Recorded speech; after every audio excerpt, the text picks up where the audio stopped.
अस्सलामु अलैकुम वरहमतुल्लाहि वबरकातुहू। उम्मीद है कि आप सब खैरियत से होंगे। आज मैं आपको एक दिल छू लेने वाली कहानी सुनाने जा रहा हूँ। ऐसी दोस्ती की कहानी जिसने मजहब से ऊपर उठकर इंसानियत की मिसाल कायम की।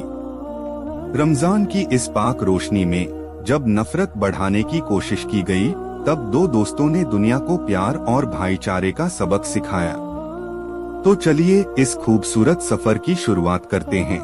रमजान की रोशनी में दोस्ती की सच्ची कहानी। गांव नूरगंज में रहने वाला आदिल खान एक 12 साल का मासूम लड़का था। उसकी आंखें बड़ी बड़ी और चमकदार थीं, जिनमें हमेशा एक शरारत भरी चमक रहती थी। उसका परिवार ज्यादा अमीर नहीं था, लेकिन उनके घर में सुकून था, जैसे किसी पुराने पेड़ की घनी छाया में बैठकर ठंडी हवा का आनंद लेना। अब्बू रफीक खान सिलाई का काम करते थे। उनकी उंगलियां मशीन पर ऐसे चलती थीं जैसे कोई जादूगर अपनी छड़ी घुमा रहा हो। अम्मी सालमा बीबी घर संभालती थीं। उनकी आवाज में एक ममता भरी खनक थी, जैसे कोई लोरी गा रही हो। आदिल एक होशियार और नेकदिल बच्चा था, जिसे दूसरों की मदद करना बहुत पसंद था। उसकी हंसी ऐसी थी जैसे कोई चिड़िया चहचहा रही हो। इस गांव में आदिल का एक सबसे अच्छा दोस्त था मयंक शर्मा। मयंक का परिवार हिंदू था। उसके पिताजी रमेश शर्मा किसान थे।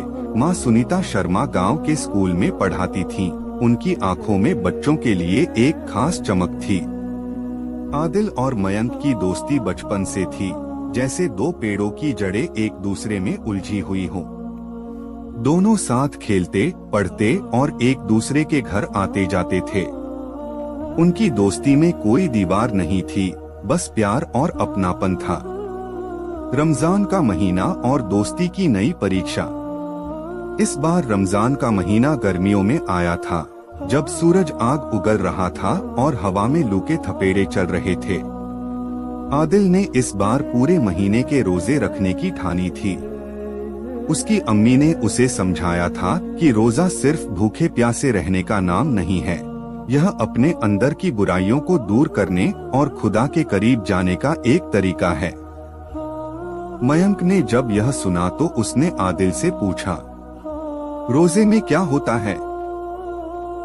आदिल ने बड़े प्यार से समझाया, सुबह सूरज निकलने से पहले सहरी करते हैं, फिर पूरे दिन कुछ नहीं खाते पीते और शाम को इफ्तार करते हैं। रोजा सब्र और खुदा की इबादत का नाम है। मयंक ने चौंक कर पूछा, मतलब तू पूरा दिन बिना पानी के रहता है? आदिल मुस्कुराया, हाँ, लेकिन इसमें एक अलग खुशी होती है, जैसे कोई प्यासा रेगिस्तान में पानी मिलने पर महसूस करता है। मयंक को यह सुनकर अजीब लगा। उसने आदिल से कहा, अगर तू रोजा रख सकता है तो मैं भी तेरे साथ रखूंगा। दोस्ती में बराबरी होनी चाहिए। आदिल पहले तो हंसा, लेकिन मयंक का जज्बा देखकर उसे खुशी हुई। मयंक ने अगले दिन आदिल के साथ सहरी की। उसकी अम्मी ने उसे दही और पराठे खिलाए। पूरा दिन रोजे में गुजारा। गर्मी से उसका गला सूख रहा था, लेकिन वह हिम्मत नहीं हारा। शाम को जब इफ्तार हुआ तो उसने खजूर खाकर रोजा खोला, जैसे कोई खजाना मिल गया हो। उस दिन दोनों के लिए दोस्ती का एक नया मतलब बन चुका था। नफरत के सौदागर। गांव में सब ठीक चल रहा था, लेकिन कुछ लोगों को हिंदू मुस्लिम दोस्ती पसंद नहीं थी। वे चाहते थे कि नफरत फैलाई जाए, जैसे कोई जहर हवा में घोल रहा हो। कुछ लोगों को यह पसंद नहीं आ रहा था कि मयंक रोजे रख रहा है और आदिल के घर जा रहा है। वे कहते थे कि यह हमारी संस्कृति के खिलाफ है। एक दिन गांव के चौराहे पर कुछ लोग मयंक को देखकर बोले, अरे मयंक, तू मुसलमानों के साथ घूमता है, उनका रोजा रखता है, तू हिंदू होकर ये सब क्यों कर रहा है? मयंक ने बिना डरे जवाब दिया, आदिल मेरा सबसे अच्छा दोस्त है। मैं उसके साथ सिर्फ रोजा नहीं रख रहा, उसकी दोस्ती निभा रहा हूँ। दोस्ती में धर्म कहाँ आता है। दूसरी तरफ आदिल के अब्बू से भी कुछ लोग बोले, आपका बेटा एक हिंदू लड़के को रोजा रखवा रहा है, यह गलत बात है। रफीक खान ने जवाब दिया, बच्चों की दोस्ती इतनी पाक होती है कि उसमें मजहब की कोई जगह नहीं होती, लेकिन समाज में कुछ लोग हमेशा जहर घोलने की कोशिश करते हैं। वे चाहते थे कि आदिल और मयंक की दोस्ती खत्म हो जाए। सबसे बड़ा इम्तिहान रमजान का आखिरी जुम्मा था, जब गांव में दंगे भड़क उठे। कुछ लोगों ने अफवाह फैला दी कि हिंदू और मुस्लिम एक दूसरे के खिलाफ हो गए हैं, जैसे कोई चिंगारी आग लगा रही हो। देखते ही देखते आगजनी और तोड़फोड़ शुरू हो गई। मयंक का घर गांव के एक कोने में था। अचानक कुछ दंगाइयों ने उसके घर को घेर लिया। उनके हाथों में पत्थर और लाठियां थीं। आदिल को जब यह खबर मिली तो वह भागता हुआ मयंक के घर पहुंचा। उसका दिल जोर से धड़क रहा था, जैसे कोई ढोल बज रहा हो। दरवाजा खटखटाकर वह जोर से बोला, मयंक, तू ठीक है? अंदर से आवाज आई, आदिल, मैं बहुत डर गया हूँ।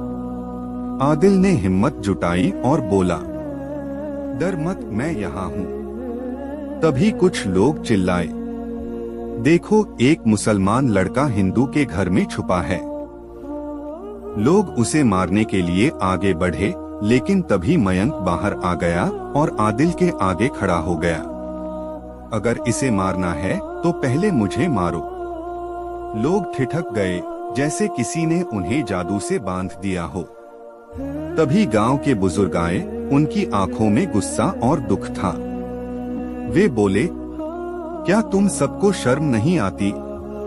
ये दोनों बच्चे हमें दोस्ती का असली मतलब सिखा रहे हैं और हम नफरत फैला रहे हैं।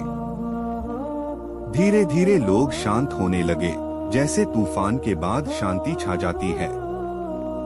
समझदार लोगों ने दंगे को रोक दिया और गांव में अमन वापस आ गया। ईद की सुबह और दोस्ती की जीत। रमजान खत्म हुआ और ईद आ गई। आदिल नए कपड़े पहनकर मयंक के घर गया। उसकी आंखों में खुशी के आंसू थे। चल मयंक, आज ईद है, तू मेरे साथ मस्जिद चलेगा। मयंक हंसा और बोला, और तू भी मेरे साथ मंदिर चलेगा। दोस्ती में बराबरी होनी चाहिए। दोनों हंसते हुए गले मिले, जैसे दो बिछड़े हुए दोस्त मिल रहे हों। उस दिन गांव के लोगों को समझ आ गया कि सच्ची दोस्ती मजहब से बड़ी होती है।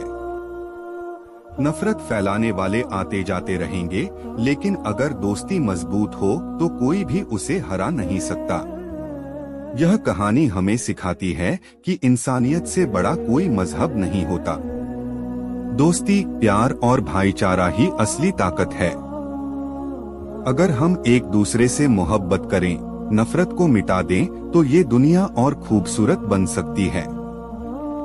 अगर आपको ये कहानी पसंद आई हो तो वीडियो को लाइक करें, अपने दोस्तों और परिवार के साथ शेयर करें और हमारे चैनल G1 इस्लामिक कहानी को सब्सक्राइब करें, ताकि आपको आगे भी ऐसी ही दिल छू लेने वाली कहानियाँ मिलती रहें।